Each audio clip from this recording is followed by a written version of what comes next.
अर्पण news के news room से मैं हूं आपके साथ नदीम अकरम। उत्तर प्रदेश में चुनाव की तारीखों का ऐलान हो चुका है। 10 फरवरी को पहले चरण के मतदान डाले जाएंगे और जिन सीटों पर चुनाव होना है उसको लेकर के तमाम राजनीतिक पार्टियां अपने अपने तरीके से अपने कैंपेन को आगे बढ़ा रही हैं। पर जब से ऐलान हुआ है तब से एक चीज ज्यादा गौर करने में आई है कि विपक्ष के नेताओं पर ताबड़तोड़ कार्रवाइयां की जा रही हैं और साथ ही साथ ऑल इंडिया मजलिस इत्तेहादुल मुस्लिमीन के नेताओं पर भी इसी तरीके से कार्रवाइयां की जा रही हैं। जहां भाजपा के नेता अपने बंद कमरे में सैकड़ों समर्थकों के साथ मौजूद रहेंगे तो कार्रवाई नहीं होगी, वहीं ऑल इंडिया मजलिस इत्तेहादुल मुस्लिमीन अपने कार्यकर्ताओं के साथ एक बंद कमरे में भी बैठक करेगी तो उसके ऊपर कार्रवाई हो जाएगी। कुछ ऐसी ही तस्वीर मुजफ्फरनगर से सामने आ रही है, जहां ऑल इंडिया मजलिस इत्तेहादुल मुस्लिमीन के जिला अध्यक्ष समेत तमाम 23 लोगों के ऊपर एफआईआर दर्ज कर दी गई है। कोरोना के नियम की गाइडलाइंस को लेकर के और आचार संहिता के नियम को देखते हुए इन लोगों के ऊपर यह कार्रवाई की गई है। पर सवाल यह खड़ा होता है कि आखिरकार ऑल इंडिया मजलिस इत्तेहादुल मुस्लिमीन के नेताओं को ही मुजफ्फरनगर में क्यों निशाना बनाया गया, क्योंकि भारतीय जनता पार्टी के नेताओं की भी सोशल मीडिया पर कई वीडियो तस्वीरें ऐसी तैरती हुई दिखाई देती हैं जहां उनके बंद कमरे में सैकड़ों की तादाद में लोग मौजूद हैं, पर भाजपा के ऊपर कार्रवाई नहीं, विपक्ष के नेताओं के ऊपर कार्रवाई होगी। जिसकी तस्वीर सहारनपुर से भी सामने आई, जहां इमरान मसूद के ऊपर इसी तरीके से आरोप लगाते हुए कार्रवाई की गई, तो वहीं ऑल इंडिया मजलिस इत्तेहादुल मुस्लिमीन को भी निशाना बनाया गया है। क्या कुछ कार्रवाई की गई है, इसे आपके सामने रखूंगा। पर उससे पहले एक अपील, अगर ये वीडियो आप YouTube पर देख रहे हैं तो YouTube पर हमारे चैनल को सब्सक्राइब करना ना भूलिए, बेल आइकॉन दबाइए ताकि नए वीडियो की अपडेट आप लोगों के साथ साझा की जा सके। और अगर ये वीडियो फेसबुक, इंस्टा, ट्विटर पर देख रहे हैं तो इंस्टा, ट्विटर पर हमें फॉलो कीजिए और फेसबुक के पेज को लाइक करना ना भूलिएगा। आपको बता दें कि उत्तर प्रदेश में चुनावी माहौल के कारण पुलिसिया कार्रवाई तेज हो गई है। खबर है कि ऑल इंडिया मजलिस इत्तेहादुल मुस्लिमीन के मुजफ्फरनगर के जिला अध्यक्ष और पार्टी के 23 कार्यकर्ताओं के खिलाफ कार्रवाई की गई है। इसके बाद पार्टी को प्रशासन ने चेताया भी है कि वे नियमों का उल्लंघन न करें। न्यूज एजेंसी भाषा की जानकारी के मुताबिक ओवैसी के पार्टी नेता चुनाव आचार संहिता और कोविड नियमों का उल्लंघन कर रहे थे। जनसभा करने के आरोप में मंगलवार को उन पर मामला दर्ज कर लिया गया। थाना प्रभारी आनंद देव मिश्रा ने बताया कि कोतवाली पुलिस थानागृत इनायतपुरा गांव में जनसभा आयोजित करने के आरोप में पार्टी के जिला अध्यक्ष इंतजार और 23 अन्य कार्यकर्ताओं के खिलाफ कानून विभिन्न धाराओं में मामला दर्ज कर लिया गया है। पुलिस की कार्रवाई पर पार्टी के नेता इंतजार ने आरोप का खंडन करते हुए कहा कि उन्होंने किसी जनसभा का आयोजन नहीं किया था। पार्टी कार्यकर्ता राज्य में विधानसभा चुनाव के लिए टिकट के वास्ते एकत्र हुए थे, साथ ही इस कार्रवाई को गलत करार दिया है। बता दें कि निर्वाचन आयोग ने शनिवार को 5 राज्यों में विधानसभा चुनाव की तारीख तय की थी। उत्तर प्रदेश के निर्वाचन अधिकारी अजय कुमार शुक्ला ने रविवार को बताया कि राज्य में आदर्श आचार संहिता लागू हो गई है और उसका अक्षरश पालन कराया जाएगा। उन्होंने कहा कि सभी जिला अधिकारियों, जिला निर्वाचन अधिकारियों की इसकी जिम्मेदारी दी गई है और वे अपनी नियमित रिपोर्ट भेजेंगे।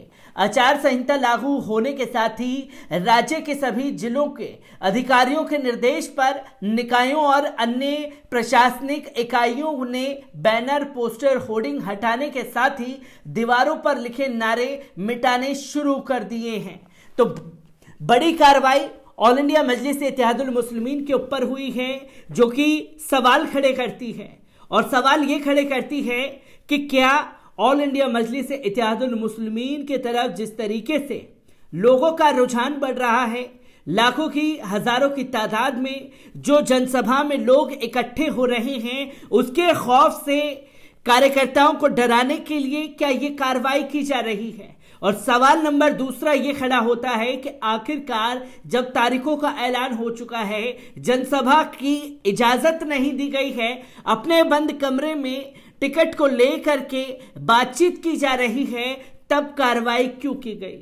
और जाहिर सी बात है, जब नियम कानून बनाए गए होंगे तो उसका पालन भी किया जा रहा होगा, और जब पालन किया जा रहा होगा तो क्यों कार्रवाई की गई ऑल इंडिया मजलिस इत्तेहादुल मुस्लिमीन के कार्यकर्ताओं के ऊपर?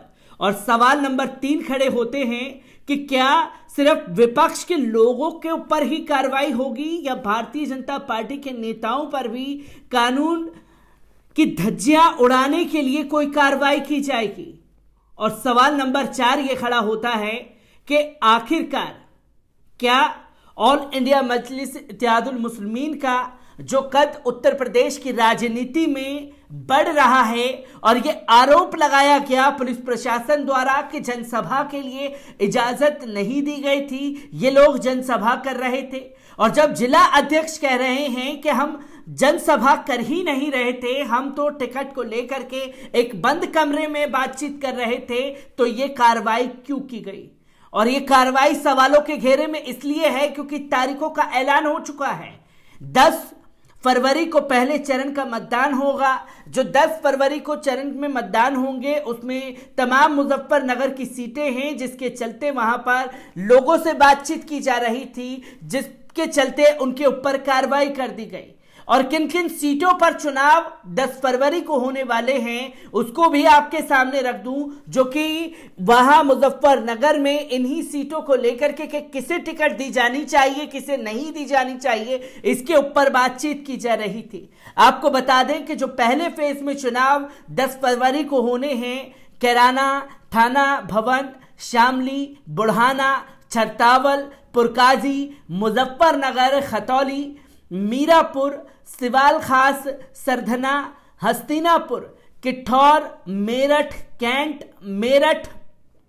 मेरठ साउथ, छपरौली, बरौत, बागपत, लोनी, मुरादनगर, साहिबाबाद, गाजियाबाद, मोदी नगर, दौलाना, हापुड़, गढ़मुक्तेश्वर, नोएडा दादरी, जेवर, सिकंदराबाद, बुलंदशहर, सायना, अनूपशहर, देभाई, शिकारपुर, खुर्जा, खैर, Barauli, Atrauli, झर्रा, कुइल, Aligarh, Iglas, Chhata, Mant, Govardhan, Mathura, Baldev, Etmadpur, Agra cantt, Agra south, Agra north, Agra rural, Fatehpur Sikri, Fatehabad, Bah, इन तमाम सीटों पर चुनाव होने हैं। और जब चुनाव की तारीखों का ऐलान हो चुका है तो नेता लोग अपने कार्यकर्ताओं से मुलाकात कब करेंगे? और जब मुलाकात करेंगे एक बंद कमरे में तो उनके ऊपर कोरोना का आचार संहिता का उल्लंघन करते हुए कार्रवाई कर दी जाएगी।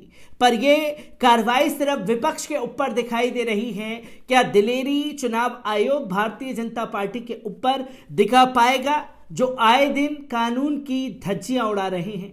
मैं ऐसी ही खबरों से आपको रूबरू कराता रहूंगा। दीजिए इजाजत, शुक्रिया।